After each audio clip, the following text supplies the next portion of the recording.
Alright, hello boys and girls. I just wanted to put together a quick, easy tutorial on getting started with Scratch. We've been using it for a little while. Some of you guys are doing a great job. Some of it's just a little bit difficult to understand, so I want to go through that. So when you go on Scratch, they do update this this program. If you just Google Scratch, you'll find it. But when you get here, sometimes this changes. For instance, where it says start creating, when I just started a week ago going over this with my students, this was an orange rectangle. It's not really a big deal. Just look for start creating, or you can go up to create and click there, but that's what you want to do to get started. When you go in here and it loads, there's always going to be this tutorial video. We watched this in class, so you can watch it again, but if not, you want to close that, get that off the screen. If you're looking for other tutorials, there's plenty of them here you can look at. Go up here and click on tutorials, and those are really good. I've learned a lot from watching them, so I would recommend doing that. Some of the basics: the character is called a sprite. You will always have the cat to start with. You don't have to use the cat. You can get rid of the cat by clicking the X right here, and the cat will go away. And of course, then you have nothing to work with, so you have to choose something. You're going to click on choose a sprite here. You can make your own, and there's other things you can do, but you can upload things, but there's quite a variety included, so I would just kind of stick with that, at least in the beginning. If you hover over, like I'm doing over the balloon, just hover the mouse over. Sometimes they have, they call them costumes, but basically they're different versions of the same sprite. The ballerina, for instance, she has different moves. The balloon, as you saw, has different colors. Some things like this bananas, the bananas here do have nothing. There's just one image, and that may be fine depending on what you're doing. But if you're looking to make something move, like this ballerina girl, I'm going to click her.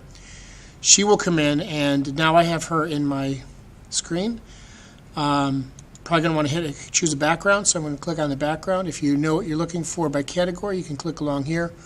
Or you can search if you know something is there and what it's called that way. So I'm just going to kind of go down here and see. Here's a stage. So that would work for her, I think.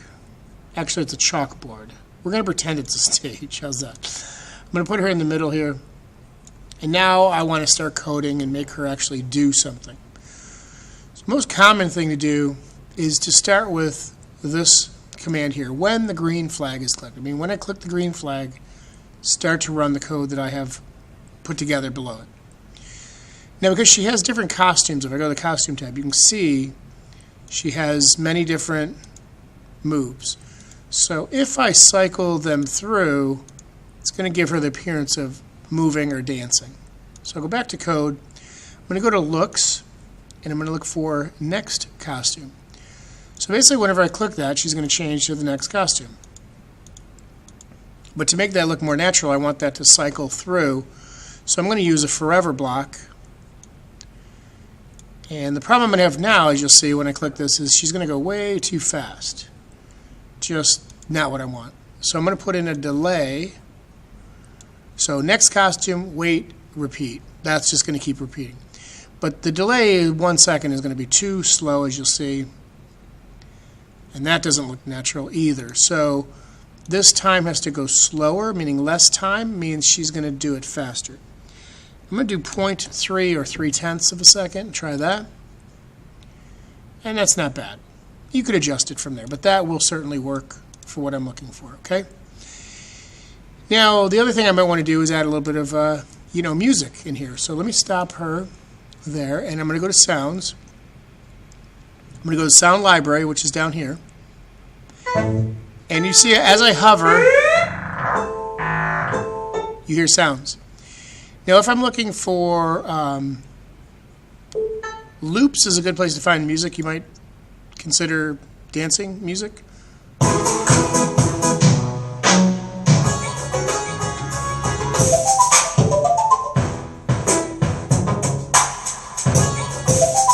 I'm going to go with that one. When I click it, it comes in here, and my sound is a little bit loud, so yeah. Now, nothing's going to happen just because I clicked on that sound. It's in here. I can edit the sound. I can put echo effects and robot effects and make it louder, softer, make it play backwards, and so on. I'm not going to do any of that. I'm going to keep it just like it is. Back in my code here, what do I want to do? I want to play that sound. When I say play sound, it's going to actually go to the first one that was there, which is a pop, which is not what I'm looking for. I got to drop that down, pick the song I just picked, which is Dance Magic, and now it'll play it until done. Okay? And it does end. Okay? It is a loop, but it does end. Well, I would like that to just keep going, because if she's going to dance forever, she's going to have music forever. So I'm going to pick the forever there. And I'm just going to go ahead and grab another one green flag. This kind of runs simultaneously, but I'm going to put them separately instead of putting them together. The problem if I put it over here is sometimes it'll go through some of this, and then the sound kind of doesn't play right. So let's see how this looks. I can go full screen over here, put the green flag, and see how she looks.